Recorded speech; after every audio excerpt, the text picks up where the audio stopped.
de l'article 9. Nous en arrivons donc à 29 amendements de rédaction globale de l'article 9 que nous allons examiner successivement.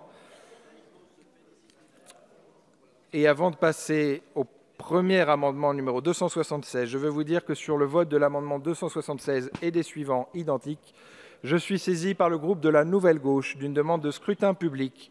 Le scrutin est annoncé dans l'enceinte de l'Assemblée nationale.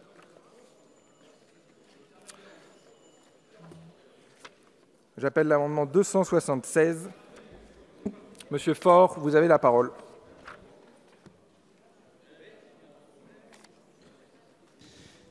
Oui, merci Monsieur le Président. Bon, vous l'avez compris, nous sommes pour une évolution, mais nous ne souhaitons pas que l'on substitue aux parlementaires en réalité l'administration. Parce que ce que vous nous dites, c'est que même si ce fonds existait, ce qui pourrait arriver pour le meilleur, ça veut dire que tout simplement, l'argent qui aujourd'hui est attribué par les parlementaires le sera demain par l'administration. Au nom de quelle légitimité supérieure à la nôtre cela se fera-t-il? En quoi l'argent qui sera distribué demain par des fonctionnaires sera-t-il mieux attribué que quand il l'est par les parlementaires? En quoi sera-t-il plus équitablement réparti entre les territoires que lorsque nous le faisons circonscription par circonscription? En quoi nous rendrez-vous compte quand vous rendrez compte uniquement nationalement et par ministère de l'argent qui a été distribué? En quoi cela constituera-t-il un progrès pour ceux qui aujourd'hui en bénéficient? Pour toutes ces raisons, nous souhaitons donc, après avoir été ceux qui avons mis en œuvre la transparence, mis en œuvre l'équité, nous souhaitons être de ceux qui permettent la participation. Et donc, ce fonds participatif sera l'équivalent de ce qui existe déjà pour un certain nombre de communes qui ont déjà des budgets participatifs et qui permettront d'associer les citoyens et feront en sorte que ce caractère discriminatoire que vous avez si souvent dénoncé ne pourra plus l'être parce que tout simplement, la décision n'appartiendra plus à un seul, mais appartiendra à un député entouré de femmes et d'hommes qui seront ses vigies et qui permettront d'objectiver les choix qui seront ainsi réalisés. Pour toutes ces raisons, nous vous demandons de nous suivre et d'éviter de commettre l'irréparable, parce que ce que nous savons en réalité, c'est que ce fonds dont vous nous parlez disparaîtra bientôt dans les fonds de Bercy et que nous n'en verrons plus la couleur. Nous, de toute façon, nous n'avons jamais vu la couleur, mais surtout celles et ceux qui jusqu'ici en bénéficiaient. Merci. Merci, Monsieur Faure. L'amendement 277, défendu. Le 278, Madame Batho, défendu. Le 368, Madame Untermeyer, il est défendu également. Je donne la parole à Madame la rapporteure de la Commission. Donc, la Commission est défavorable à ces amendements. Nous avons entendu durant nos auditions un certain nombre d'associations qui font appel à des plateformes, qui organisent des plateformes participatives, et nous nous sommes aperçus que ces plateformes n'étaient pas encore tout à fait au point et qu'il nous apparaissait assez hasardeux de leur confier la répartition de telles sommes d'argent.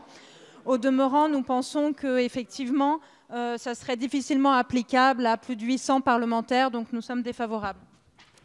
Merci, Madame. Madame la Ministre. Oui, Monsieur le Président, merci. Il me semble que, et c'est la raison pour laquelle j'émettrai un avis défavorable, il me semble que la question n'est pas de savoir, Monsieur le député Olivier Faure, la question n'est pas de savoir si c'est mieux ou moins bien distribué par tel ou tel. Je n'ai jamais prétendu que l'État ferait mieux que les parlementaires. Ce n'est pas la question qui est... Non, ce n'est pas la question qui est ici posée. La question qui est ici posée, me semble-t-il, c'est celle d'un changement de logique. Et donc, soit nous allons vers la suppression de la réserve, ce que veut le Parlement, soit, pardon, le gouvernement, je prie de m'excuser, soit nous maintenons la réserve avec des modalités qui sont différentes, et celle que vous proposez est une autre modalité qui est tout à fait intéressante par l'aspect participatif, mais on reste dans la même logique. Et c'est la raison pour laquelle je ne peux pas vous suivre sur ce terrain-là. Merci beaucoup, Madame la Ministre. Monsieur de la Verpillière, vous souhaitiez intervenir. Merci, Monsieur le Président. Madame la Ministre, cet amendement du groupe de la Nouvelle Gauche me permet de répondre à une remarque que vous avez faite tout à l'heure, vous avez mis en doute la constitutionnalité même de la réserve parlementaire. Dois-je vous rappeler plutôt, Madame la Ministre, que l'existence de cette réserve parlementaire, elle est effectivement prévue au 9e de l'article 54 de la loi organique du 1er août 2001 relative aux lois de finances. Et je vous rappelle, parce que vous le savez mieux que moi, que toutes les lois organiques, et particulièrement celles-ci, sont systématiquement soumises au Conseil constitutionnel sans qu'il y ait besoin de recours et que le Conseil constitutionnel examine la constitutionnalité de chaque ligne, chaque disposition de la loi organique. Donc, votre cours de droit était intéressant, mais il était erroné. Merci, Monsieur de la Verpillière. Monsieur Habib. Oui, Madame la Ministre, moi, je ne sais pas si votre intervention est erronée. Ce que vous avez dit est vrai. C'est-à-dire qu'en tout cas, je peux comprendre la position qui est la vôtre, c'est-à-dire que par rapport à notre suggestion, vous nous rappelez ce qu'est votre vision des choses, que notre vocation n'est pas de participer à la délivrance de crédit. Mesurez quand même, Madame la Ministre, que la proposition vers laquelle vous allez vous orienter, et qui est résumée par un amendement d'En Marche, qui nous a été évoqué tout à l'heure par Madame la rapporteure, ne territorialise absolument pas les sommes en question. On va se retrouver dans une situation où, au mieux, on aura conservé ces 150 millions qui seront répartis dans les ministères. Vous nous enverrez un rapport qui détaillera par ministère l'utilisation de ces crédits. On n'en saura pas l'utilisation en termes d'action, on n'en saura jamais l'utilisation en termes de territoire, et il faudra se satisfaire de ce document. Madame la Ministre, vous avez une vision. Cette vision, elle est globale, elle ne porte pas que sur la réserve parlementaire. Et lorsqu'on vous a dit en commission, lorsqu'on vous a dit dans cet hémicycle, échangeons sur cette question de la fonction du parlementaire, échangeons sur notre vision du rôle du Parlement. Ça méritait davantage que de débuter par une mauvaise disposition qui nourrira beaucoup d'amertume auprès des parlementaires, mais aussi auprès du tissu associatif et des collectivités locales, et dont on voit bien qu'elle est totalement impréparée. C'est pourquoi notre amendement avait un grand mérite, c'est de répondre à une exigence de modernité, tout en conservant cette territorialité auquel l'élu du Sud-Ouest, que je suis moi aussi, est attaché. Quand on est, personne ne sera visé, quand on est dans la région parisienne, quand on est dans le Sud-Ouest, c'est difficile parfois de boucler des budgets, Madame la Ministre. Merci beaucoup, Monsieur Habib. Nous allons maintenant procéder au scrutin. Je vais mettre aux voix les amendements 276 et identiques. Je vous prie de bien vouloir regagner vos places.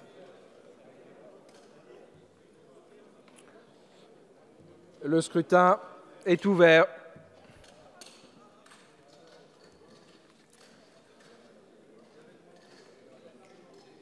Le scrutin est clos. Voici les résultats du scrutin. Nombre de votants 162, exprimés 149. La majorité est fixée à 75, pour 51, contre 98. Les amendements 276 et identiques sont rejetés. Nous passons à l'examen de l'amendement numéro 121. Monsieur Sadier, je vous donne la parole. Oui, merci Monsieur le Président, Madame la Ministre, mes chers collègues. Au fond, au fur et à mesure de nos débats, d'un problème et d'un désaccord en apparaît un deuxième. Le premier, c'est bien évidemment le désaccord sur la suppression de la réserve. Et puis le second, Madame la Ministre, c'est que très clairement, le dispositif de substitution n'est pas prêt, il n'est pas connu. Et vous nous avez dit tout à l'heure que vous aviez besoin de la loi organique pour supprimer. Mais vous auriez très bien pu, dans cette loi organique, non pas inscrire une suppression sèche, mais une suppression avec un délai, qui aurait, premier élément de réponse, permis d'avoir une période de tuilage entre le dispositif actuel et puis l'annonce du gouvernement cet automne du dispositif de substitution. Et à cette heure, cela crée une grande inquiétude auprès des collectivités locales, encore une fois les petites collectivités locales, et je suis issu d'une zone de montagne où ces réserves parlementaires étaient extrêmement importantes, auprès des associations, et nous ne savons toujours pas Madame la ministre, et vous n'avez pas répondu. Où est-ce que les associations devront adresser leurs demandes et quel échelon, puisque vous avez clairement annoncé que ce serait l'État qui déciderait et qui se substituerait à l'ancien dispositif, quel échelon décidera et par quels moyens nous serons assurés qu'il y aura une répartition équitable à l'intérieur, par exemple, d'un même département entre les territoires et entre les différentes associations.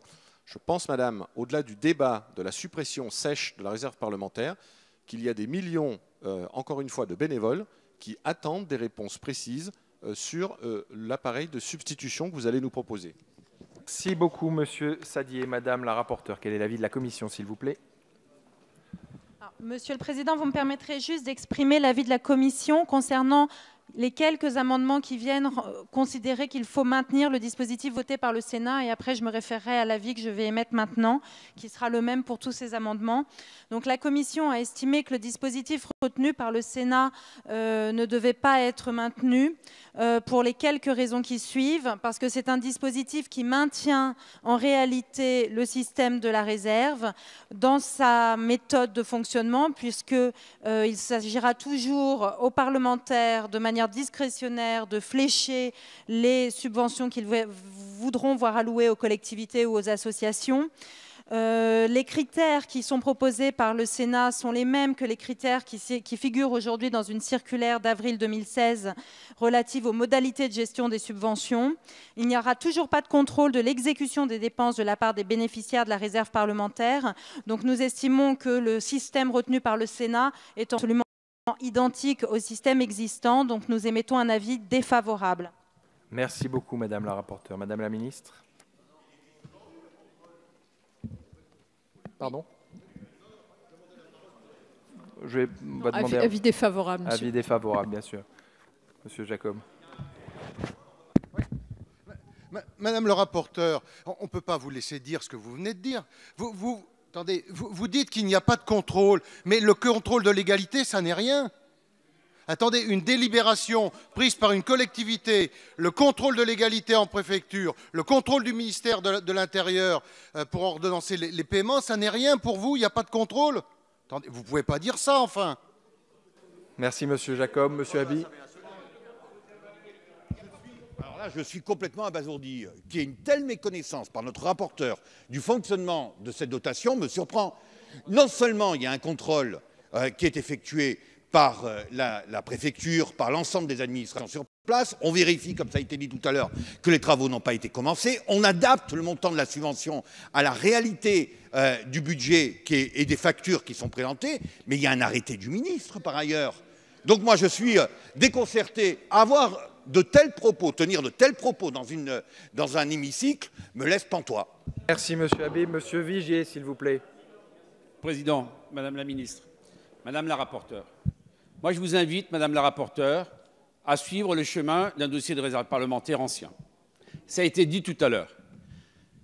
Il y a le contrôle qui est exercé par les services préfectoraux. Vous ne pouvez par exemple pas démarrer une opération sans que la réserve soit notifiée. Le montage financier est validé. Si le conseil municipal, par exemple, fait en sorte qu'on passe le plafond de subvention, qu'est-ce qui se passe, Madame la rapporteure? Je vous parle, ça ne vous intéresse pas, j'arrête. Madame la rapporteure. Je suis en train de vous parler, il y a la gentillesse, moi je vous ai écouté, de m'écouter. Si jamais le plafond de subvention est dépassé, que fait la préfecture? Elle diminue le montant de la réserve parlementaire. Donc simplement, moi je vous... Ne dites pas non, c'est la vérité. Ou alors je prends un témoin tous ceux qui sont là, Monsieur le Président, c'est un moment... Monsieur Vigier, laissons Monsieur Vigier, terminer son exposé. Merci. Merci de continuer, Monsieur Vigier. Monsieur le Président, c'est un moment important que nous vivons. Manifestement, la rapporteure a une mauvaise connaissance de la façon dont sont montés tous ces dossiers et du chaînage tel qu'il est établi. On doit rétablir une contre-vérité qui vient d'être dictée dans cet hémicycle. Donc, le contrôle de légalité s'exerce, le plafond de subvention, naturellement, il est respecté et aucune opération ne peut être démarrée tant que le président de la Commission des finances et le préfet signent l'opération. C'est comme cela que ça se passe, sinon vous perdez la subvention. Écoutez-nous, si vous n'écoutez pas. Merci, Monsieur Vigier. Nous allons passer au vote sur cet amendement 121, rappelant... Monsieur Gosselin, la dernière précision. Pardon.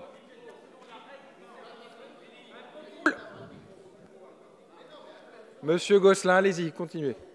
Merci, Monsieur Ensuite, le Président. Madame Elimas, Au-delà des ensuite, contrôles on passe des au- services préfectoraux, il y a une méconnaissance effectivement complète des circuits et de décision et d'attribution et de contrôle. Au-delà de ce que précise notre collègue, il y a aussi un contrôle budgétaire, puisque... Mais j'en fais pas trop, c'est la réalité. On ne peut pas être approximatif. On ne peut pas être approximatif. Mes chers collègues, vous ne connaissez rien, laissez-nous vous présenter les choses. Ah non, mais je suis désolé. Mais écoutez, le contrôle préfectoral Laissons est Monsieur méconnu. Gosselin, laissons Le Monsieur contrôle Gosselin préfectoral est s'exprimer. méconnu. Il y a aussi un contrôle budgétaire.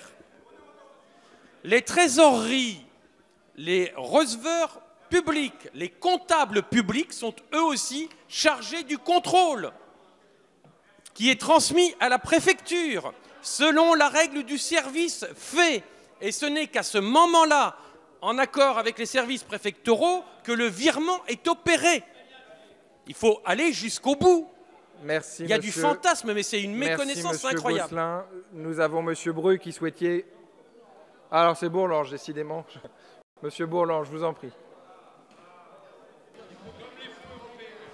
Oui, Monsieur le Président, Madame la Ministre, mes chers collègues, je voudrais faire part d'un certain étonnement, parce que je trouve que le débat auquel j'assiste depuis plusieurs heures porte sur des problèmes qui sont toujours de faux problèmes. Je crois que personne dans cette Assemblée ne conteste l'utilité des sommes qui ont été affectées, qui ont été dépensées dans le cadre de la réserve parlementaire. Personne... Mais vous permettez, si j'étais là, je suis prêt de croire, personne ne conteste la transparence. Personne ne conteste non plus l'existence d'un contrôle de légalité. Laissons Monsieur Bourlange s'exprimer, s'il vous plaît, mes chers collègues. Il faudrait arrêter d'avoir de faux problèmes. La seule chose qui nous divise, et rien d'autre, c'est est-ce que nous exerçons, en tant que parlementaires, un pouvoir budgétaire de caractère collégial, ou est-ce que nous avons un démembrement du pouvoir budgétaire, fût-il minime, qui nous conduit à l'exercer de façon individuelle? Je réponds que nous sommes dépositaires de l'autorité budgétaire à titre collégial et que nous n'avons pas, comme sous l'Ancien Régime, à nous ériger en ordonnateurs fragmentés et particuliers. Merci beaucoup, Monsieur Bourlange. Nous allons passer au vote sur cet amendement 121 qui a reçu un avis défavorable de la Commission, un avis défavorable du gouvernement. Amendement 121 que je mets donc aux voix. Qui est pour? Qui est contre? L'amendement 121 est rejeté. Nous passons à l'examen de l'amendement 322. Ma chère collègue, vous avez la parole. Oui, merci. C'est l'amendement dont Mme Rabault est première signataire et que je vais présenter. Reprend en fait l'amendement du Sénat en étendant la possibilité d'octroyer les subventions aux associations, ce qui se fait aujourd'hui, mais il permet une répartition justement collective de la réserve parlementaire puisqu'on transmettrait une liste des demandes qui serait annexée en amont au projet de loi de finances et nous aurions donc l'occasion d'en discuter ici même collégialement. Merci beaucoup, Madame Pires-Beaune. Madame la rapporteure, quel est l'avis de la Commission ? Madame la rapporteure, l'avis de la Commission, s'il vous plaît. J'aimerais bien que mes propos soient entendus puisque vous me demandez de vous entendre. Donc écoutez-moi. Tout à l'heure, quand j'ai parlé du problème de contrôle, c'était le contrôle de l'exécution des dépenses de la part des bénéficiaires de la réserve parlementaire. Et vous ne pouvez... Non mais est-ce que je peux finir ma phrase, s'il vous plaît ? Laissons Madame la rapporteure s'exprimer, s'il vous plaît. Nous avons entendu les services de Bercy et vous connaissez les statistiques sur la réserve parlementaire qui figurent en annexe de mon rapport. La plupart des sommes affectées en réserve parlementaire sont inférieures à 5 000 €. Vous imaginez... Non mais... Et les services de Bercy nous ont indiqué qu'ils avaient un mal fou à contrôler l'exécution des projets d'investissement qui peuvent aller jusqu'à 7 ans sur des toutes petites sommes. Et c'est un fait, ne vous en déplaise. Donc mon avis pour cet amendement est défavorable. Merci Madame la rapporteure. Madame la ministre, quel est l'avis du Avis gouvernement ? défavorable. Merci Madame la ministre. Madame Kuster, vous vouliez intervenir. Oui, excusez-moi, je ne suis pas une juriste, je suis juste une élue, avec un tout petit peu d'expérience. Et ce que vous venez de nous dire, madame, sur toutes les associations, au-delà de la réserve parlementaire, sur l'exécution réelle des subventions, qu'elles s'appellent subventions ou réserve parlementaire, si on calcule, et si on voulait, nous, élus, par exemple sur la politique de la ville, savoir exactement l'exécution, c'est impossible. C'est tout simplement impossible. Et vous nous renvoyez maintenant à Bercy pour un nouveau contrôle d'exécution sur une réserve parlementaire. Mais là, vous êtes en train de noyer encore plus la réserve et vous êtes en train de la faire disparaître doucement mais sûrement, alors que ce qui compte, ce sont ce que nous proposons, nous les élus, et l'exécution, sachez que sur le terrain, on est assez capable de savoir si c'est fait. Je vous remercie. Merci beaucoup, Madame Kuster. Madame Batho, vous avez la parole. Oui. Moi, je remercie Madame la rapporteure d'avoir dit en quelque sorte un peu ce qui se cache derrière toute cette histoire. Parce que ça fait des années et des années, alors je ne sais pas si c'est les inspecteurs généraux des finances ou les services de Bercy, effectivement, ils sont fatigués par toutes ces petites aides de 1 000 euros, de 2 000 euros, qui permettent d'organiser un festival, qui permettent de sauver une association d'éducation populaire, quand aujourd'hui, dans les territoires, les conseils généraux, les régions coupent les subventions. C'est ça la réalité des choses qui ont conduit d'ailleurs à ce que dans les réformes qui ont été accomplies ces dernières années, les différents parlementaires doivent chaque année réduire le nombre de bénéficiaires de subventions exceptionnelles, parce que ça ne s'appelle pas la réserve parlementaire, de sorte à ce que le montant des aides soit de plus en plus important pour réduire le nombre de dossiers. C'est ça la réalité des choses. En revanche, je ne peux pas vous laisser dire qu'il n'y a pas de contrôle pour la simple et bonne raison que les crédits ne sont pas versés si les travaux ne sont pas exécutés. On est dans le droit commun des subventions publiques et donc il n'y a aucune différence d'application, de contrôle, d'affectation, de versement. Il n'y a aucune différence entre ces subventions exceptionnelles décidées par les membres du Parlement et n'importe quelle subvention publique. Madame Batho, nous allons donc procéder au vote sur cet amendement 322 qui a reçu un avis défavorable de la Commission et du gouvernement. Qui est pour? Qui est contre? L'amendement 322 est rejeté. Nous passons à l'amendement 188 qui était présenté par M. Le Fur, qui n'est pas là. Alors le 117 présenté par M. Sadier. Vous avez la parole. Oui, merci Monsieur le Président. Madame la Ministre, mes chers collègues. Alors je vais faire une quatrième, une cinquième tentative. Madame la Ministre, d'abord parce que c'est le droit du Parlement par définition de tenter d'amender la loi, et puis parce que je le répète pour la cinquième fois, Madame la Ministre, mais très sincèrement, je vous le dis, il y a eu le débat tout d'abord, tout à l'heure, et le combat quelque part entre ceux qui étaient pour et contre la suppression. Et si nous avons travaillé sur les amendements que je présente, qui sont en fait des amendements de substitution, d'autres l'ont fait, c'est parce qu'il y a une attente extrêmement forte d'un certain nombre d'élus, d'un certain nombre de bénévoles, d'associations, qui sont à ce stade très inquiets et qui nous ont demandé, au cas où la suppression serait confirmée, qu'allons-nous devenir? Et au cas où il y ait un autre dispositif, pouvez-vous nous en dire plus? Alors, encore une fois, Madame la Ministre, j'entends votre réponse qui, sur ce deuxième point, consiste juste à répondre défavorable. Je pense que les Françaises et les Français, notamment les 13 millions de bénévoles associatifs, qui vont sortir de cette soirée extrêmement inquiets, puisque manifestement on se dirige vers la suppression pure et dure, sèche, de la réserve parlementaire.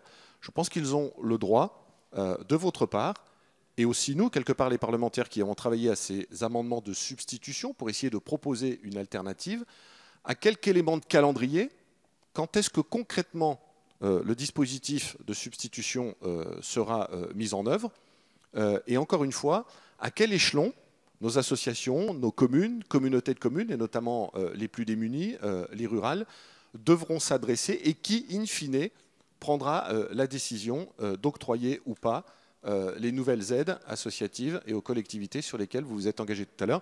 Madame la Ministre, très sincèrement, je pense que la représentation nationale mérite un peu plus à ces questions très précises qu'un simple avis défavorable sur lequel vous vous réfugiez depuis tout à l'heure. Merci beaucoup, Monsieur Sadier. Madame la rapporteure, quel est l'avis de la Commission sur l'amendement 160 ? Défavorable. Merci, Madame la Ministre. Monsieur le Président, merci. Je voudrais juste vous répondre, Monsieur le député. D'abord, et pardonnez-moi, je réinsiste quand même sur la...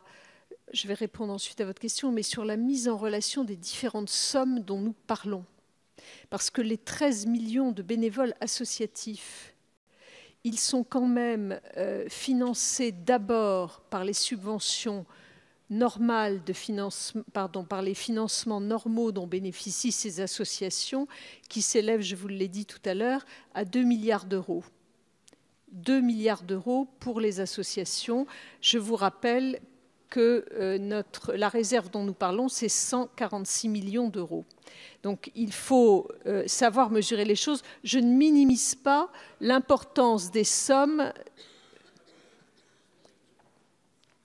Je ne minimise pas l'importance des sommes dont nous parlons. Je refais simplement une mise en relation.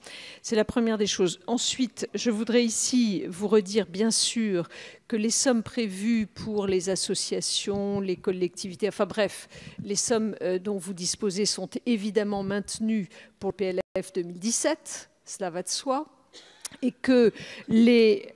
Oui, bah oui, bien sûr, non, mais il arrive que les choses bougent. J'ai entendu ce matin, tout à l'heure, on peut demander une loi de finances rectificative, mais tel n'est pas le cas.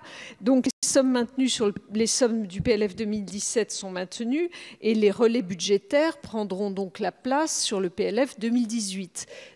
D'ici le vote de ce PLF, nous présenterons les relais des dispositions budgétaires dont vous parlez. Je ne vais pas aujourd'hui détailler, évidemment, davantage ces questions-là. Merci beaucoup, Madame la Ministre. En réaction à la position du gouvernement et de la Commission, nous allons entendre Monsieur Coquerel, Monsieur Vigier, ainsi que Madame Geneva. Et oui, Monsieur Habib. Je souhaitais intervenir sur un petit peu tous ces amendements qui estiment qu'au nom de la nécessité de donner des budgets à des associations, des collectivités, il faudrait prévoir un dispositif de soutien parlementaire. Mais enfin, moi j'ai un problème, c'est que ceux qui le défendent, je remarque que ce sont ceux-là même qui, depuis des années, imposent des politiques d'austérité, qui font en sorte de pénaliser les communes, qui font en sorte de pénaliser les services de l'État, de la fonction publique, des budgets de collectivités qui font que les associations, effectivement, et ce n'est pas normal, à certains moments remplissent des rôles de service public, tant les budgets de l'État ont été restreints, et ce sont ceux-là même qui nous disent prévoyons une espèce de petite enveloppe que nous déciderons pour essayer de panser les plaies. Mais ce n'est pas sérieux.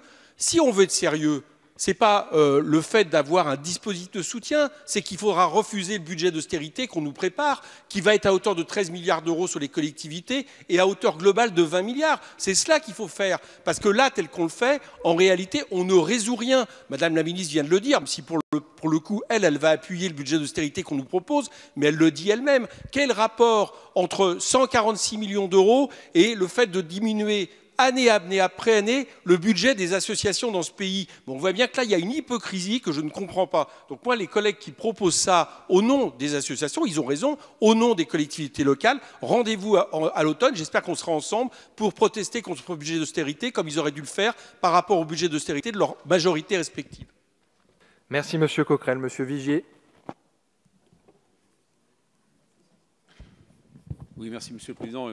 Madame la Ministre, Madame la Rapporteure, peut-être Madame la Ministre, au détour d'une réponse tout à l'heure, vous pourrez me dire si ou non vous engagez à ce que les réserves ministérielles soient intégralement publiées, de manière à ce que les députés puissent exercer. Vous avez attaché tout à l'heure, il y a plusieurs réserves ministérielles, je me permets de le répéter, mais je sais qu'on a du mal à ouvrir ce débat, mais il faudrait bien qu'un jour on le tranche. Et simplement, comme vous avez insisté à juste titre sur le rôle du député de contrôler l'action du gouvernement, ça nous permettra d'exercer pleinement ce contrôle et on verra ce qui a été attribué ou pas. Mais vous avez pris un engagement en disant, dans l'exercice budgétaire 2018, on trouvera des solutions. Alors, est-ce qu'on va inventer une nouvelle ligne budgétaire? Est-ce que vous pouvez prendre un engagement devant la représentation nationale cet après-midi, du même montant? Est-ce que pour les associations qui ont été singulièrement écornées depuis quelques années, on prendra peut-être, je propose une solution, après d'autres sont tout à fait discutables, la moyenne de la réserve parlementaire de nos associations sur 3 années et qui a un fonds associatif? Et moi, ma question terminale, c'est est-ce que oui ou non, ça vous permettra de compléter la réponse que vous m'avez faite tout à l'heure, pour les fameuses DETR, pour lesquels nous sommes des spectateurs engagés, mais surtout pas des députés contrôlants? Est-ce que pour le fameux fonds de soutien stratégique d'investissement, nous pourrons également siéger à titre de droit et participer vraiment à la décision? Et enfin, pour ces fonds associatifs, puisque vous avez tout à l'heure insisté sur la nécessité de soutenir le monde associatif, quel sera le rôle des députés dans ces futurs fonds associatifs? Merci beaucoup, Monsieur Vigier. Madame Genevard, vous avez la parole. Merci, Monsieur le Président. Madame la Ministre, vous mettez en relation deux sommes. 2 milliards d'un côté dans le budget de l'État pour les associations et 160 millions de réserves parlementaires dont on peut considérer que la moitié concerne les projets portés par des collectivités, peut-être l'autre moitié portés par des associations. Donc quand on présente les choses sous ce jour-là, vous êtes fondé à conclure que c'est une goutte d'eau et que finalement le débat n'a pas lieu d'être. Or, il y a un élément qui est absent de votre raisonnement, si je puis me permettre de l'évoquer. Ce ne sont pas les mêmes associations, ce ne sont pas les mêmes projets. Quand vous évoquez la somme de 2 milliards, c'est porté par de puissantes associations, par des projets d'envergure, par des fédérations à caractère national. La réserve parlementaire, elle est dans la logique du ruissellement au plus fin des territoires, dans les plus petites associations, pour des projets, ceux-là même qui ne sont subventionnés par rien ni par personne. Et c'est là que la réserve parlementaire a tout son sens. Merci beaucoup, Madame Genevard. Monsieur Habib, comme dernier orateur, avant que nous passions au vote. Parce que j'ai senti que vous étiez attaqué, et puis moi j'ai envie de vous défendre. Non pas parce que vous avez remplacé un ministre béarnais, mais j'ai envie de vous défendre, Madame la Ministre. Effectivement, dans le projet de loi de finances, les propositions qui ont été contenues dans le projet de loi de finances ont déjà donné lieu à des applications. J'ai reçu le 10 juillet 2017 une lettre de Gérard Collomb me disant qu'une proposition, puisque je rappelle qu'effectivement nous ne faisons que proposer, une proposition d'affectation d'une somme de 20 000 euros avait été affectée à une commune, Sévignac, dont le maire est d'ailleurs à En Marche. Parce que j'ai constaté que les maires, quand ils sont à En Marche, ils demandent de la réserve parlementaire, mais quand ils sont députés, ils la suppriment. Et donc, Madame la Ministre, moi, je souhaitais vous interroger en écho de ce qui a été dit tout à l'heure par Monsieur Sadier. Quel va être le tuilage? Comment va-t-on fonctionner? Si pour les communes, parce qu'aujourd'hui, il faut savoir comment on ne peut pas commencer, je le dis à Mme la rapporteure qui semblait l'ignorer, comment on ne peut pas commencer les travaux? Il y a un certain nombre de maires qui attendent et qui retardent leur projet de réalisation, leur projet d'investissement. S'il n'y a pas, je le dis très clairement, avant le 1er septembre, une décision de prise en la matière, c'est tout un dispositif d'intervention en niveau local qui viendra être globalement et de façon importante, notamment à l'égard des entreprises qui interviennent, chahuté. Donc il est urgent d'intervenir, Madame la Ministre. Merci beaucoup, mon cher collègue. Nous allons donc passer maintenant au vote sur cet amendement 117 qui a reçu un avis défavorable de la Commission et défavorable du gouvernement. Je le mets aux voix. Qui est pour? Qui est contre? L'amendement 117 est rejeté. Monsieur Sadier pour l'amendement numéro 119. Vous avez la parole. Merci, Monsieur le Président, Madame la Ministre, mes chers collègues. D'abord, comme j'ai été légèrement insistant, Madame la Ministre, je voulais déjà vous remercier pour les premiers éléments de réponse. Et je voulais défendre cet amendement pour dire que malgré tout, nous sommes au milieu du gué. Mais tout de même, vous avez annoncé des éléments de calendrier sur 2017, sur 2018, et encore une fois, les 13 millions de bénévoles associatifs ne sont pas complètement rassurés à ce stade, mais que nous avons besoin d'encore plus de précision. Et ce qui m'inquiète très sincèrement, Madame la Ministre, je ne suis pas sûr que ça inquiète vos collaborateurs derrière vous, mais en tout cas, ce qui m'inquiète, c'est que l'absence de réponse sur la gestion éventuelle départementale de ce fonds de substitution, ou en tout cas du dispositif de substitution, a priori, pour avoir un petit peu l'habitude du fonctionnement de cette maison, quand le gouvernement ne répond pas assez précisément sur ce thème, ça veut dire que le système, il sera centralisé. Et s'il est centralisé à Paris par définition, il y a de quoi nourrir, mes chers collègues, un certain nombre d'inquiétudes pour un certain nombre de territoires ruraux. Bref, pour tout ce qui est un peu, excusez-moi de l'expression, éloigné de la capitale de notre magnifique pays. Et donc, si vous pouviez, d'ici à la fin de la séance, après, encore une fois, vous avoir remercié d'avoir apporté les éléments de calendrier sur la première partie de la réponse, nous rassurer sur le fait que dans chaque département, nous pourrons avoir très rapidement des assurances qu'on ne soit pas obligé, quand on est une petite association à 6 ou 7 heures de Paris, de se battre avec la capitale parisienne pour avoir 2 000 € de subvention. Merci beaucoup, Monsieur Sadier. Madame la rapporteure, quel est l'avis de la Commission? Défavorable pour les mêmes raisons que précédemment exposées. Madame la ministre, pouvez-vous nous donner la position du gouvernement, s'il vous plaît? Madame la ministre. Oui, défavorable, monsieur. Monsieur Questel, vous avez demandé la parole. Monsieur le Président, je suis un peu surpris que l'on demande à Madame la ministre de s'engager fermement sur des montants qui seraient inscrits au budget 2018, tout en lui reprochant de vouloir dépouiller le Parlement de ses prérogatives, parce que moi j'avais compris, mais je suis novice, qu'il nous reviendrait de voter le budget. Ça se voit, monsieur. Mais vous, par contre, monsieur Jacob, vous ne l'êtes pas, puisque j'ai pu constater que vous aviez consacré 60 000 € à votre ville sur l'année 2016 sur la réserve parlementaire, soit la moitié de votre enveloppe. Mais sur le fond, je voudrais, moi, dans les critères... sortir de l'examen de chacune des circonscriptions. Je voudrais, sur les critères qui seront attachés au nouveau dispositif, qu'il en soit respecté un principe, à mes yeux, essentiel de la République, c'est celui de la laïcité. En effet, je ne comprends pas le lien entre les territoires dont j'ai entendu avec beaucoup d'émotion qu'ils étaient à défendre par nos collègues, notamment du 16e arrondissement, et l'obtention d'une somme de 10 000 € pour le foyer socio-éducatif de l'établissement Janson de Sailly. Je vous remercie. Merci, monsieur Questel. Monsieur Goasguen, vous souhaitiez intervenir? Merci. Nous allons donc, monsieur Goasguen, si vous ne souhaitez pas intervenir, nous allons donc passer au vote sur cet amendement 119, qui a reçu un avis défavorable de la Commission et du gouvernement. Qui est pour? Oui, monsieur Jacob, je crois. Qui est contre?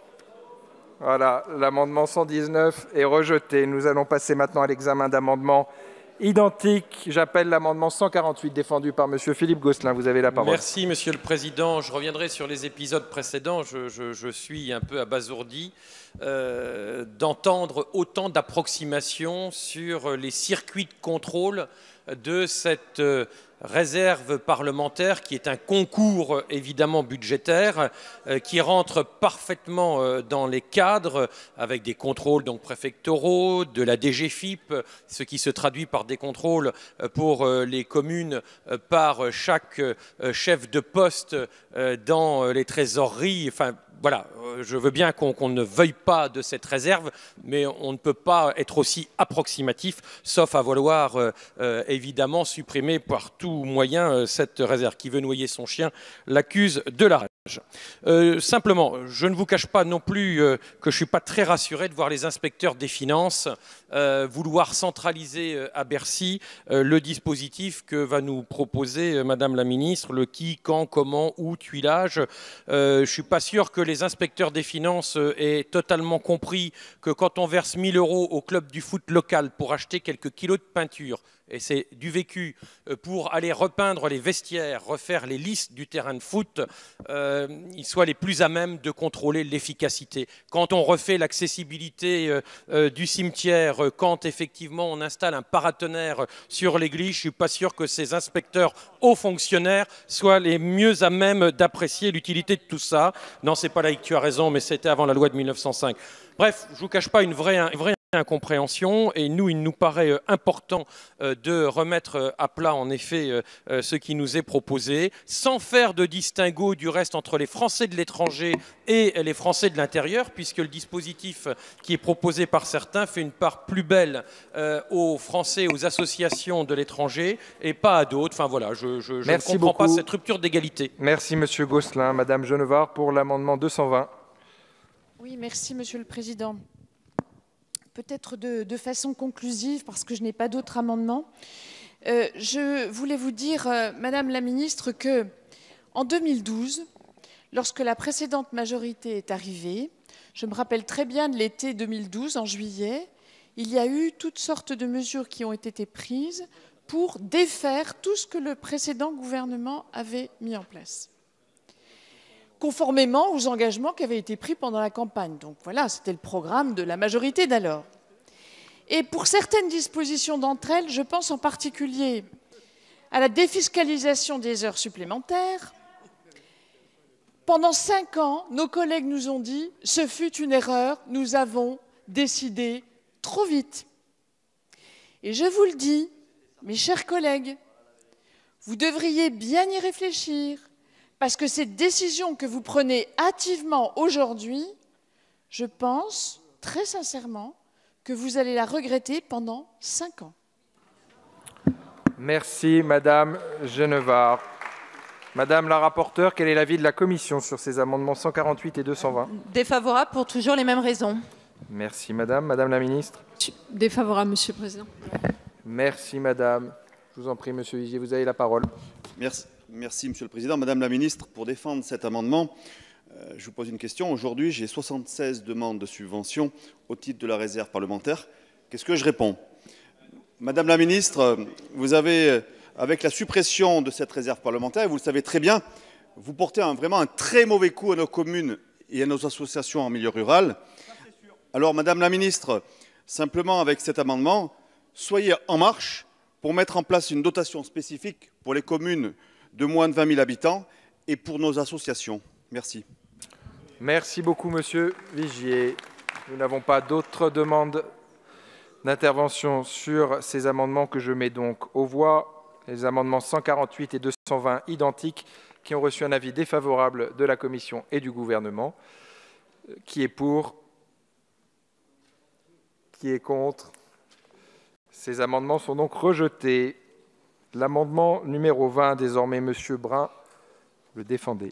Merci, Monsieur le Président. Cet amendement apportera un peu d'eau au moulin de ceux qui veulent encore maintenir et améliorer ce beau dispositif. Le présent amendement propose de revenir à l'article 9 voté par le Sénat en l'améliorant avec la création d'un dispositif de soutien parlementaire aux communes, à leurs groupements et aux associations, sous la forme d'une dotation au sein de la mission prévue pour l'article 7 de la LOLF. Ce dispositif présenterait d'importantes garanties en matière de transparence. Les subventions issues de la dotation seraient soumises à un double seuil. Elles ne pourraient pas représenter plus de 50% du projet et 20 000 €. La commune, le groupement de communes ou l'association porteur de projet devait être situé ou avoir son siège social dans le département du député ou du sénateur concerné. Et un même projet ne pourrait être proposé par plusieurs députés ou sénateurs et ne devrait pas avoir été présenté précédemment au cours du mandat du député ou du sénateur demandeur. C'est-à-dire, c'est le principe d'une dotation par bénéficiaire au cours du mandat. Le gouvernement vérifierait que ces projets respectent les critères précités. Il pourrait les faire bénéficier de la dotation dont il aura lui-même proposé le montant dans le projet de loi de finances. Et par ailleurs, le mécanisme proposé prend également en compte les spécificités des députés et sénateurs établis hors de France. Merci beaucoup, Monsieur Brun. Madame la rapporteure, quel est l'avis de la Commission, s'il vous plaît? Défavorable pour les mêmes raisons. Merci, Madame. Madame la Ministre? Défavorable. Merci, Madame la Ministre. N'ayant pas de demande d'intervention sur cet amendement, je le mets aux voix, rappelant l'avis défavorable de la Commission et du Gouvernement. Qui est pour? Qui est contre? L'amendement est donc rejeté. Nous passons à l'examen des amendements identiques 21 et 42. Pour l'amendement 21, Monsieur Meyer Habib, vous avez la parole. Merci, Monsieur le Président. Sans grande conviction, je vais essayer de présenter cet amendement. Qu'est-ce que je vous dise? Et de revenir encore une fois au vote du Sénat qui améliore le dispositif relatif aux Français de l'étranger. Je persiste et je signe, en inscrivant dans la loi organique relative aux lois de finances un dispositif de soutien parlementaire aux communes. Et je voulais préciser que, député de la 8e circonscription des Français de l'étranger, lors de mon précédent mandat, j'ai aidé 50 associations Alors pour être tout à fait honnête, sur les 50 associations, une quinzaine, une vingtaine s'en sortiront sans aucun doute. Mais la majorité, c'est quasiment fatal pour eux. Et je voulais vous dire que je répète mon propos liminaire pour rappeler que les Français de l'étranger ne sont pas des exilés fiscaux, ne sont pas des rentiers. J'ai eu des cas terribles de familles monoparentales, en particulier au lycée Stendhal à Milan. Il y a des besoins énormes. Et je regrette que le président de la République n'ait pas abordé, ne serait-ce par un mot, parce que les Français de l'étranger l'ont donné massivement leur voix. Massivement leur voix. Ni le Premier ministre, ni vous-même aujourd'hui, Madame la Ministre. Pas un mot. On les ignore. 2,5 millions de Français, on les condamne. C'est injuste. Ce n'est pas normal, et croyez-moi, ces 1 000, 2 000, 3 000, 4 000 euros, ce saupoudrage, comme vous les appelez, avait une importance fondamentale pour eux. Il suffit de voir toutes les lettres que nous recevons, de remerciements dans toute la circonscription, que ce soit de Turquie, de Malte, de Grèce, me concernant, pour dire à quel point c'était important. C'est pour ça que je vous demande, de façon désespérée, même sans énorme conviction, de voter cet amendement. Merci beaucoup, Monsieur Habib. Pour l'amendement 42, Madame Poletti n'est pas là. Monsieur est défendu. Monsieur de Goasguen, non. Alors, nous allons passer à l'examen, ou en tout cas à l'avis de la Commission. Défavorable pour les mêmes raisons. Merci, Madame. Madame la Ministre. Défavorable. Merci Madame la Ministre. N'ayant pas de demande d'intervention sur ces deux amendements, je les mets aux voix, rappelant l'avis défavorable de la Commission et du Gouvernement. Qui est pour? Qui est contre? Ces amendements sont rejetés. Nous passons à l'examen de l'amendement numéro 308. Monsieur Breton, oui, vous avez la parole. Merci Monsieur le Président. Oui, c'est un amendement que nous proposons avec mon collègue Hetzel. La suppression de la réserve parlementaire, on l'a vu, va faire un coup très rude pour les collectivités locales et les associations. Alors, prenant en compte cette situation, le Sénat a proposé une dotation de soutien à l'investissement qui présenterait toutes les garanties en matière de transparence, mais avait réservé ces dotations aux communes de groupement. Je crois que ce serait important qu'on puisse également le prévoir pour les associations. On connaît le rôle des associations, c'est donc pour reprendre la proposition du Sénat et pour l'élargir aux associations. Je vous remercie. Merci beaucoup. Madame la rapporteure, quel est l'avis de la Commission? Défavorable pour les mêmes raisons. Merci. Madame la Ministre. Défavorable, Monsieur le Président. Merci. Je mets aux voix l'amendement 308 qui a reçu un avis défavorable de la Commission et du Gouvernement. Qui est pour? Qui est contre? L'amendement est rejeté. Nous passons à l'examen d'amendements identiques. Le 162 de Monsieur Reiss. Vous avez la... Oui, merci Monsieur le Président. À ce stade du débat, j'aimerais quand même rappeler que de par la nature même du scrutin uninominal direct, un député est amené, donc d'une part évidemment à faire son travail de législateur et de contrôleur de l'action du gouvernement ici à l'Assemblée nationale, mais d'autre part aussi de défendre la qualité de vie de ses habitants et dans sa circonscription. Et cela passe nécessairement par une implication dans la vie locale, de nouer des liens avec les municipalités, les élus locaux et les associations locales qui sont une vraie richesse de nos territoires. Et il est évident que la réserve parlementaire, elle y contribue. Et il est regrettable de vouloir couper aujourd'hui les députés et les sénateurs de leur territoire. D'autant plus que depuis 2013, toutes les garanties ont été données pour une répartition équitable de la réserve parlementaire. La transparence est totale puisque la liste des bénéficiaires, elle est publiée. Et cette réserve parlementaire apporte un soutien important aux petites collectivités qui participent non seulement à la cohésion sociale, donc, quand il s'agit d'associations, mais ces réserves parlementaires sont aussi déterminantes dans la réalisation de certains projets, et c'est pour ça que nous défendons cet amendement. Merci, Monsieur Reiss. L'amendement 171, Monsieur Roussel. Monsieur le Président, excusez-moi. Madame la garde des Sceaux, cette discussion, elle intervient ici, non pas pour défendre à tout prix la réserve parlementaire, mais on est là pour défendre à peu près 800 millions d'euros sur le mandat. après une période où ces 5 dernières années, les collectivités ont perdu 9,5 milliards. Et dans les 5 prochaines années, elles risquent d'en perdre 13 milliards. On parle là, avec les montants alloués à la réserve parlementaire, de 800 millions d'euros sur le mandat. Et donc, on se bat pour ne pas aggraver la situation. Et donc, dans ce cadre-là, cette bataille, elle est tout simplement pour essayer de maintenir un maximum les dotations aux collectivités. Si vous rendiez les dotations aux collectivités, on ne parlerait plus de réserve parlementaire pour notre part. Pour le coup, aujourd'hui, les dotations sont fortement abîmées. C'est la raison pour laquelle on se bat pour maintenir au moins ces 800 millions d'euros. Vous proposez de les sanctuariser. Si vous ne proposez pas de les sanctuariser et que les 800 millions disparaissent, nous ne pouvons pas soutenir une telle idée. Si vous proposiez de les sanctuariser et si vous émettiez l'idée que les parlementaires puissent soutenir des projets de leur circonscription, de collectivités, de communes ou d'associations, vous pourriez retrouver notre soutien dans votre proposition. En attendant, nous défendons cet amendement qui prévoit, comme l'a fait le Sénat, un dispositif qui permettrait au bureau des 2 assemblées, du Sénat et de l'Assemblée nationale, de proposer au gouvernement d'allouer des dotations aux collectivités provenant des propositions émises par les députés de leur circonscription. Merci beaucoup, Monsieur Roussel. Pour l'amendement 304,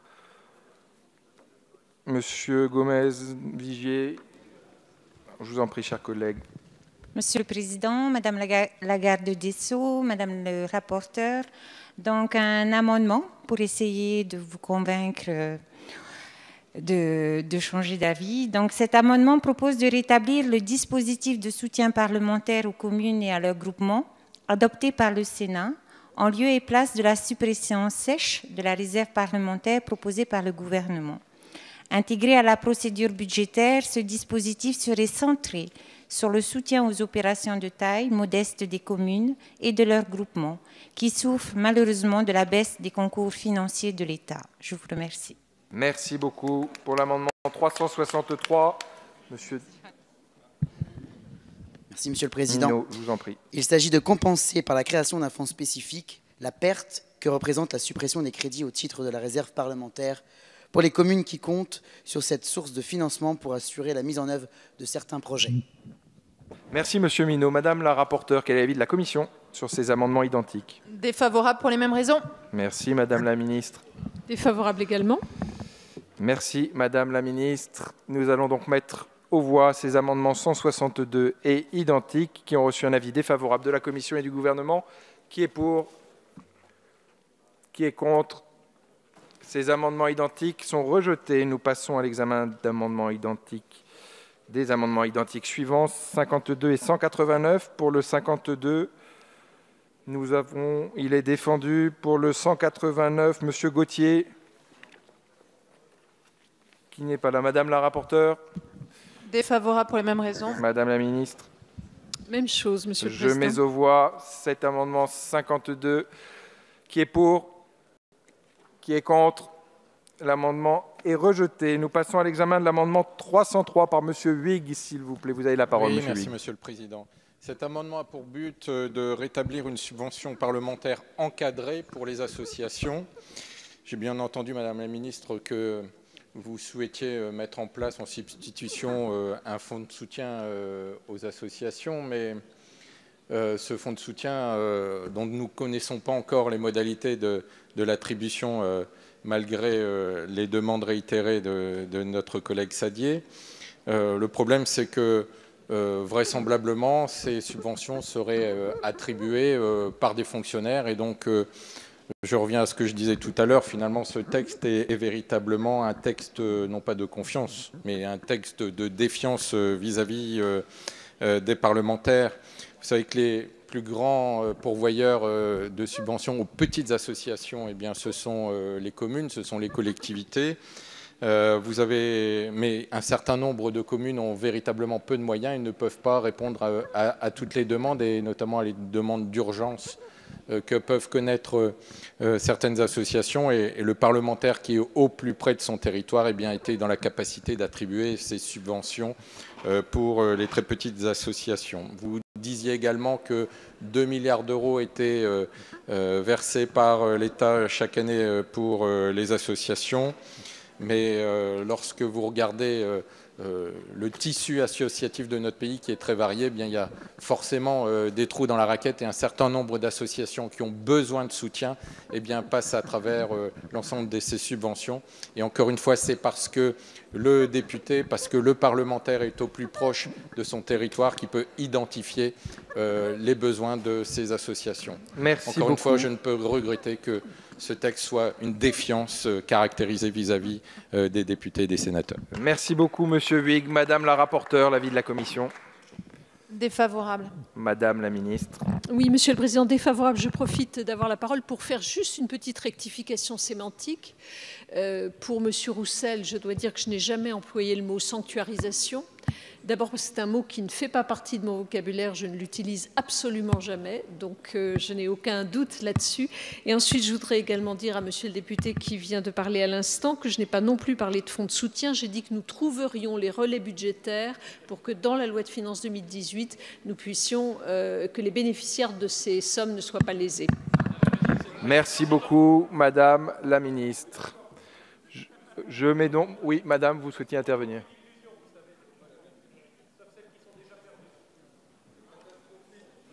Monsieur le Président, oui, si vous me permettez, je crois que l'on fait un peu fausse route. Il ne faut pas laisser penser que nous ne voulons pas soutenir les associations. Mais le rôle des députés peut au contraire, accompagner les associations dans leur évolution. Car les associations, et ça c'est un changement de paradigme, les associations sont appelées à évoluer, en quelque sorte à se professionnaliser. Et nous devons les accompagner à trouver leur équilibre de fonctionnement, d'autonomie de fonctionnement entre subventions qui existent déjà, qui sont accordées par l'État, grâce aux collectivités ou à travers les collectivités publiques, et le financement privé, le mécénat, toute solution qu'elles sauront mettre en œuvre. Donc l'accompagnement, on est tout à fait pour accompagner les associations pour qu'elles trouvent leur autonomie de fonctionnement. Merci beaucoup, Monsieur Vigier. Oui, moi, je trouve que cet échange est très intéressant parce qu'on voit une vision du tissu associatif avec un seul objectif qui est la professionnalisation. Bien sûr qu'il y a des associations qui vont vers cette professionnalisation, mais il y a aussi beaucoup d'associations qui restent avec du bénévolat et complètement du bénévolat. Alors peut-être que vous n'en connaissez pas, mais je peux vous dire qu'elles sont nombreuses en milieu rural, mais également en milieu urbain, qui vivent sur ce bénévolat. Et je crois que c'est tout à fait là aussi une vision différente. On l'avait vu tout à l'heure avec les consignes de Bercy dans l'instruction des dossiers des collectivités locales, et maintenant c'est la professionnalisation des associations. Je crois qu'effectivement, nous ne partageons pas la même vision de la société. Merci beaucoup. Nous allons donc... Madame... Non. Alors, nous allons donc passer aux voix sur cet amendement 303 qui a reçu un avis défavorable de la Commission et du Gouvernement. Qui est pour? Qui est contre? L'amendement est rejeté. L'amendement 212 présenté par M. Castellani, Acquaviva et Colombani. Les 3 signataires sont absents, donc l'amendement 212 n'est pas défendu, ni le 214. Nous passons à l'examen de l'amendement numéro 3. Monsieur Furst n'est pas là, il est défendu. Madame la rapporteure, défavorable. Madame la ministre, défavorable. Défavorable. Nous mettons aux voix cet amendement numéro 3. Qui est pour? Qui est contre? L'amendement numéro 3 est rejeté. L'amendement numéro 324 qui est présenté par Madame... Voilà, alors il est donc défendu. Madame la rapporteure de la Commission. Défavorable. Madame la ministre. Pardon, défavorable. Je l'anticipais. Nous allons donc mettre au vote cet amendement 324 qui est pour, qui est contre. L'amendement est rejeté. L'amendement 327 présenté par M. Chenu, Alliot-Blid, Mme Le Pen, M. Pajot, M. Évrard. Défendu. Madame la rapporteure. Favorable. Défavorable. Madame la défavorable. ministre. Nous mettons cet amendement aux voix. Qui est pour? Qui est contre? L'amendement 327 est rejeté. L'amendement 369. Madame Sage, vous avez la parole. Merci, Monsieur le Président.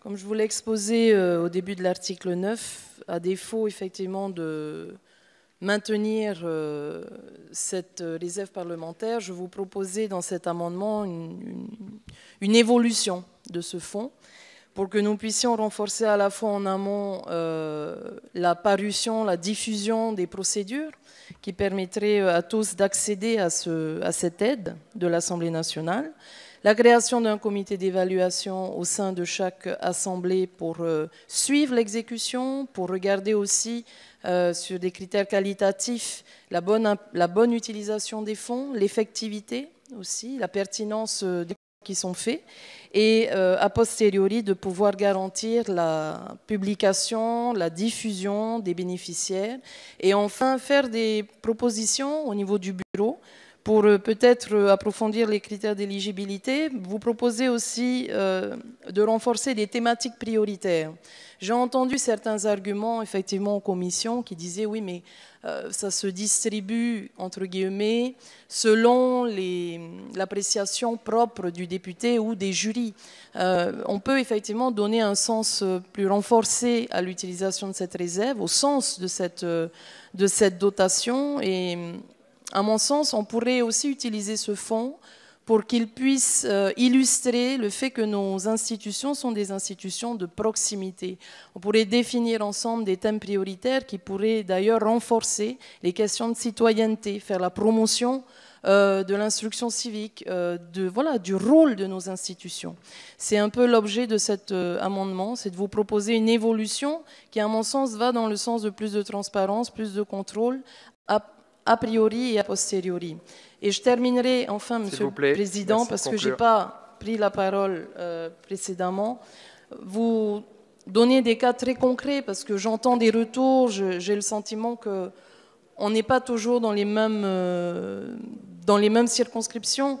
Quand j'entends certains me dire, oui, mais des associations ne vivent pas sur des budgets annuels de 1 000, 2 000, 3 000 euros, vous dire que si cela existe, en France, il y a des grands territoires, des grandes villes, des grandes zones urbaines, mais aussi des petites îles qui font partie d'ailleurs de ma circonscription. Moi, j'ai 3 heures d'avion pour parcourir ma circonscription avec des vallées de 50, 200, 300 habitants. Merci de votre intervention. Madame la rapporteure, quel est l'avis de la Commission sur cet amendement 369? Défavorable pour les mêmes raisons. Madame la ministre, l'avis du gouvernement? Défavorable.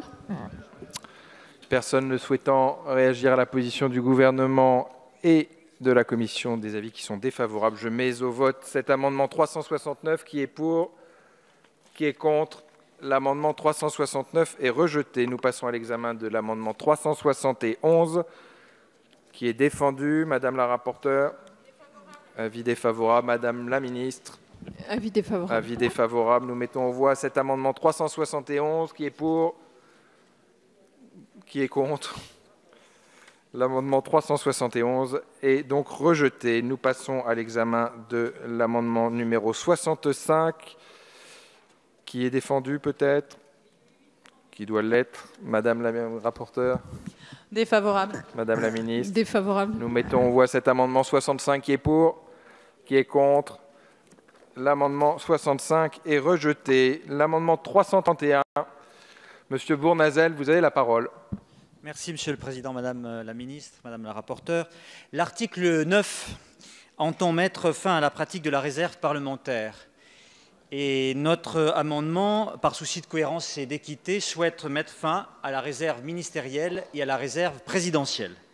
Par ailleurs, Madame la Ministre, mon collègue Philippe Vigier vous a interrogé tout à l'heure sur la question concernant la publication de toutes les réserves ministérielles. Est-ce que vous pouvez amener une réponse claire à sa question? Je vous remercie.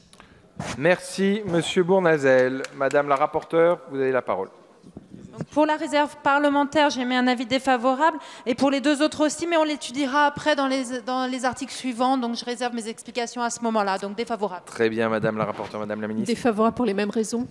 Merci, Madame la ministre. Je mets aux voix cet amendement 331 qui a reçu un avis défavorable de la Commission et du gouvernement. Qui est pour? Qui est contre? L'amendement est donc rejeté. L'amendement 196. Oui. Je vous en prie.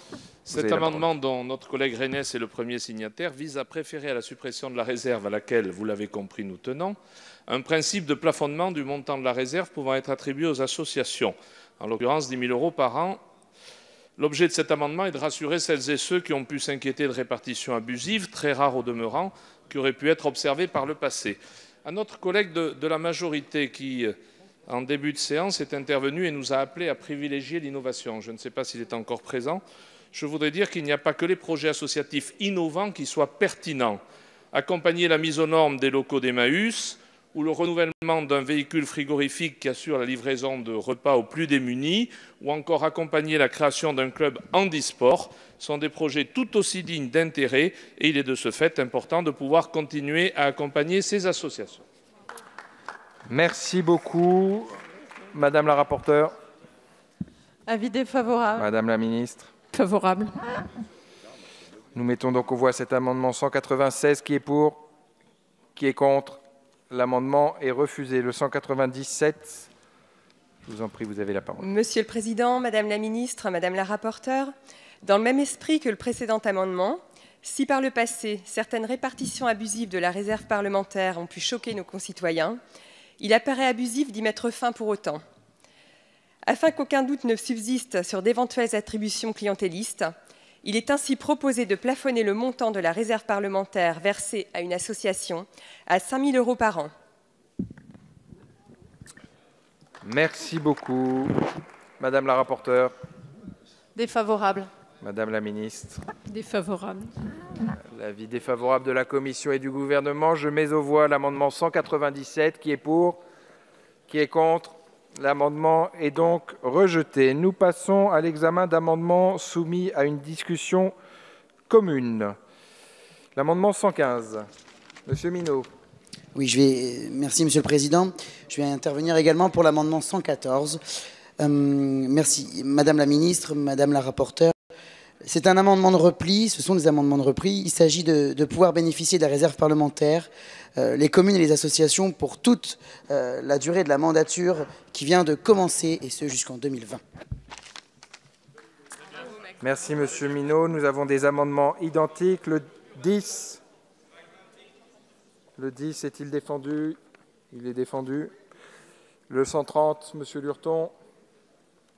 Oui, le 130 propose de reporter la suppression de la réserve parlementaire au renouvellement intégral de l'Assemblée nationale, c'est-à-dire dans 5 ans, parce que nous pensons que cette suppression doit être anticipée. Merci, Monsieur Lurton. Le 114, Monsieur Minot nous en a parlé. Le 131, Monsieur Lurton. Oui, tout à fait. Il s'agit d'un amendement de repli parce que je doute un petit peu de l'issue de mon premier amendement. Donc j'ai fait un petit effort au cas où vous refuseriez le premier amendement. Mais il faut que vous sachiez que ces dernières semaines, ces derniers mois, beaucoup d'associations se sont tournées vers nous, je dirais même ces dernières années, parce que nous n'avons pas pu répondre à toutes les demandes qui nous sont adressées. Nous devons les échelonner, d'année en année les reprendre. Et nous avons quand même pris un certain nombre d'engagements dans les mois qui ont précédé vis-à-vis d'associations, qui aujourd'hui sont en attente que l'on puisse les aider. Demain, nous allons retourner dans nos circonscriptions et nous allons devoir leur dire, eh bien écoutez, non, nous ne pouvons pas tenir nos engagements, c'est terminé. Eh bien écoutez, moi je vous propose de reporter la suppression à partir du 1er janvier 2019 pour au moins pouvoir satisfaire les engagements que nous avons pris. Merci Monsieur Lurton. Nous avons le 195 qui est défendu. Monsieur Breton. Oui, cet amendement qui a été déposé par notre collègue Rennes et que nous avons été un certain nombre à co-signer propose de reporter l'application de cet article 9 au 1er septembre 2018. Pourquoi? Parce qu'aujourd'hui, les projets se font. On sait qu'un projet, aussi bien d'une collectivité locale, d'une commune ou d'une association, eh bien, ça se prépare plusieurs mois, voire plusieurs années à l'avance. Les plans de financement, notamment, sont à faire. Et aujourd'hui, il y avait effectivement des prévisions qui étaient faites. Il n'y avait pas eu d'engagement, bien sûr, formel, mais qui permettait de pouvoir boucler ces plans de financement. Je crois que si on avait le report d'1 an de cette réforme, ça permettrait à tous les dossiers qui ont été initiés, sur lesquels comptent beaucoup de communes et beaucoup d'associations, eh bien, je crois que ce serait un geste, effectivement, en leur direction. Je vous remercie. Merci, chers collègues. Avant de donner la parole à la rapporteure, je vous indique que sur le vote de l'article 9, je suis saisi par les groupes de La République En Marche et par le groupe des Républicains d'une demande de scrutin public. Le scrutin est annoncé dans l'enceinte de l'Assemblée nationale. Madame la rapporteure, souhaitez-vous nous donner l'avis de la Commission sur ces amendements soumis à une discussion commune? Donc, avis défavorable de la commission. Madame la ministre. Avis défavorable du gouvernement. Merci, Madame la ministre. Monsieur Dumont, vous souhaitiez intervenir. Oui, merci, Monsieur le Président. Je tenais vraiment à rappeler à tous mes estimables et honorables collègues que de très nombreux maires ont déjà inclus dans leur plan de financement une petite aide complémentaire. Et aujourd'hui, couper de façon sèche cette possibilité d'offrir ce complément qui déclenchera la réalisation du projet risque très concrètement d'empêcher la réalisation de ce projet. Des conseils municipaux, avant ou après les élections législatives, ont déjà pris des délibérations demandant l'octroi de réserves parlementaires. Et donc, laissons parler Monsieur Dumont, s'il vous plaît. Et donc, la réalité est que, en coupant de façon sèche et brutale, vous risquez très concrètement d'empêcher la réalisation de ça, d'empêcher le déblocage d'autres aides proposées par d'autres collectivités territoriales. Et donc vraiment, si on peut repousser d'une année l'histoire de terminer ce qui a déjà été lancé, ça serait une vraie intelligence collective. Merci beaucoup. Merci, Monsieur Dumont. Il n'y a pas d'autres demandes d'intervention sur ces amendements soumis à discussion commune. Nous passons donc au vote sur le 115. Qui est pour? Qui est contre? Le 115 est rejeté. Sur les amendements identiques 10 et 130, qui est pour? Qui est contre? Ils sont rejetés. Sur le 114, qui est pour? Qui est contre? Ils sont rejetés. Il est sur le 195, pardon, qui est pour?